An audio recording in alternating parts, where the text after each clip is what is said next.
the International Mechanical Code and International Residential Code now require that all outdoor access ports on air conditioning refrigerant circuits be made tamper-resistant.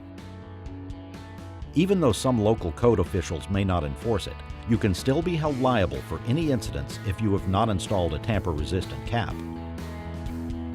Highlights from the 2009 IMC commentary state that some locking type caps are designed to only be removed with a special tool or key. Novent requires a special tool. Not all locking caps available in the market today require a specialty tool. Using a cap that does not require a special tool could expose you to liability. Novent from RectorSeal is the industry leader in locking type tamper-resistant caps. Proper installation safeguards against accidental mixing of refrigerant gases in AC systems. To install a cap, grasp cap, insert key, and turn clockwise until snug. Place female thread of the Novent cap onto male thread of the Schrader valve and tighten securely by hand using the Novent key.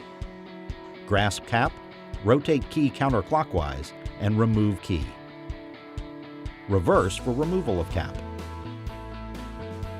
Novent is only sold through licensed HVAC wholesalers, which distribute them to licensed contractors and technicians. So protect yourself today with Novent.